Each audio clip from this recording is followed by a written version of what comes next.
Ce monsieur sur la photo a plaidé non coupable après avoir ôté la vie de 4 jeunes enfants. On lui pose la question, reconnaissez-vous les faits qui vous sont accusés? Il dit non. Et on lui pose la question de savoir, est-ce que, et tu plaides non coupable ou coupable? Il dit, je plaide non coupable. Quand vous regardez la vidéo, c'est l'une des mamans des enfants qui a été tuée, qui est tombée dans les pommes. En fait, elle était hors, ça veut dire elle a perdu conscience. Elle a perdu le contrôle de savoir qu'il y a des individus qui se baladent sur la terre. Ils se font passer pour des personnes folles et puis ils commettent des crimes. Et devant des centaines de personnes, le bon monsieur, il dit, il plaide non coupable. Il ne reconnaît pas avoir ôté la vie de 4 petits-enfants.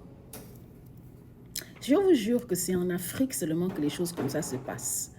Parce que quand vous allez aller regarder, l'histoire est sur TikTok, sur les réseaux sociaux en ce moment. Ça se passe en Ouganda. Le monsieur, il se lève un matin, il rentre dans un établissement, dans une crèche, une garderie. Et en se rendant là-bas, il dit qu'il veut faire inscrire son enfant. D'accord? Quand même, durant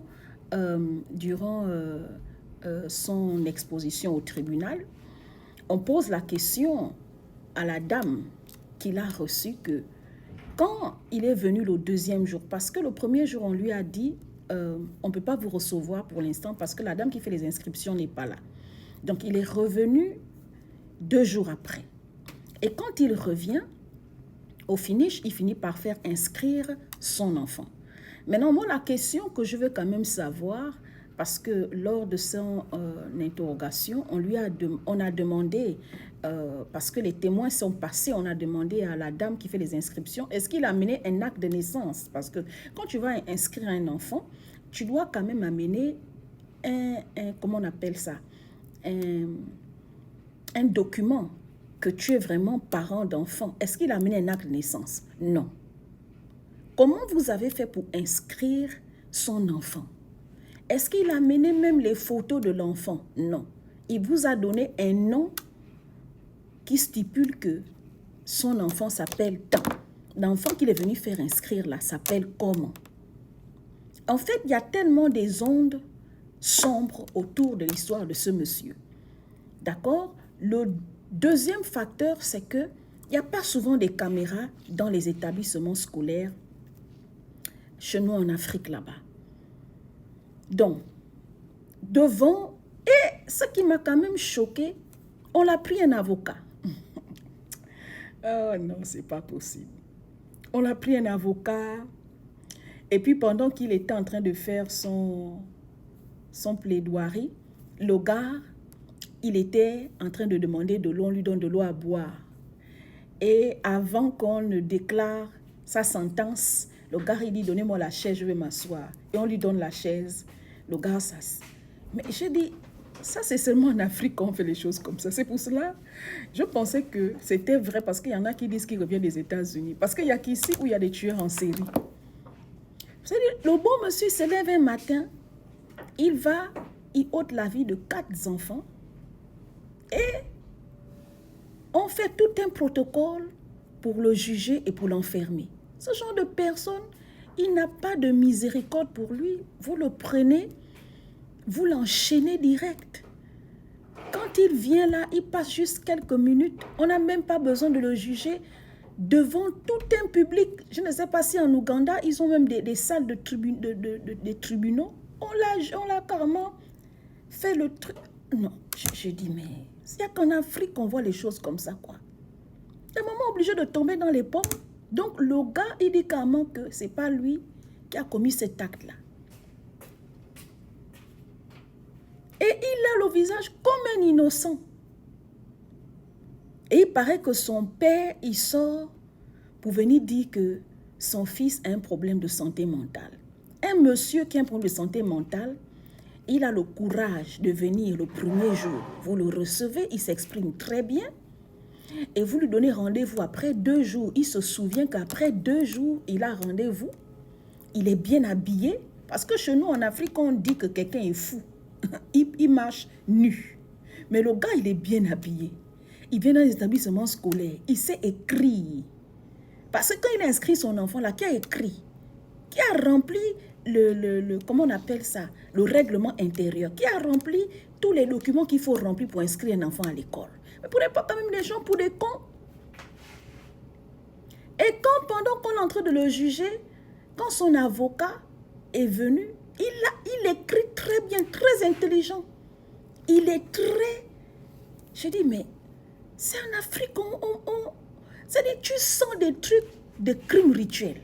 Ça veut dire quand tu regardes le typo, c'est un grand type en Ouganda là-bas, qu'il a peut-être payé. Et comme ils ont interrogé ce monsieur-là peut-être discrètement, et les avocats et le grand type en question a même pris un avocat pour lui. Parce que ça, ce sont des choses qui se passent comme ça en Afrique. C'est-à-dire un président, un sénateur, quelqu'un de puissant envoie des petits voyous du quartier qui ont faim de venir ôter la vie des petits-enfants, des mineurs, pour faire, pour faire asseoir leur pouvoir. Et c'est pour ça qu'on lui donne tous les privilèges que vous voyez là. Le gars, il demande de l'eau, on lui donne de l'eau à boire. Le gars, il demande l'argent, on lui donne la chaise. Ça veut dire qu'il n'est même pas considéré comme un criminel. Il est tellement à l'aise. On demande que c'est toi qui as tué les enfants. Il dit non, c'est pas moi. Tu plaides quoi? Non coupable. La maman est obligée de tomber dans les pommes. C'est comme vous voyez le criminel, la petite divine. Ça veut dire que c'est des délinquants comme ça, des bandits qui se baladent. Et puis la justice est là. La justice est là, on ne parle pas de ça, ça ne passe pas sur les chaînes de télévision. Il n'y a pas de sentence qu'il y a le ministre de l'enfance qui est sorti pour parler contre cette affaire. Il n'y a que en Afrique qu'on voit où les bandits sont comme des personnes normaux. C'est incroyable. Et vous savez pourquoi on va toujours revenir sur l'affaire de sensibiliser sur les couples, sur les ménages, sur les foyers. Vous savez pourquoi? Ce monsieur-là, il sort d'un ménage où il y avait le père et la mère. Regardez la plupart des délinquants, la plupart des braqueurs dans nos pays en Afrique ici, en Afrique, jusqu'en Occident ici, la plupart des braqueurs, des délinquants, la plupart des gens comme ce monsieur qui est sur la photo là, d'accord? Ce sont des gens qui ont grandi au sein d'un foyer où il y avait le père et la mère.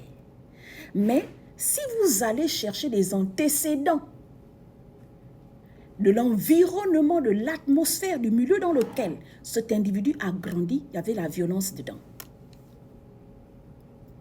C'est pour ça qu'on revient en fait sur la sensibilisation, sur comment est-ce qu'un couple, nous devons faire des efforts quand il y a des enfants au sein d'un foyer.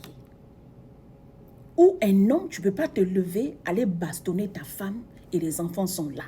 Les conséquences, c'est que quand ces enfants-là sont adultes, ils pensent que c'est normal de faire du mal à quelqu'un sans remords. Et puis, il vient en plein tribunal dire qu'il est non coupable. C'est-à-dire qu'il ne ressent aucune compassion, ni pour les parents des enfants, ni pour les enfants qu'il a ôté la vie.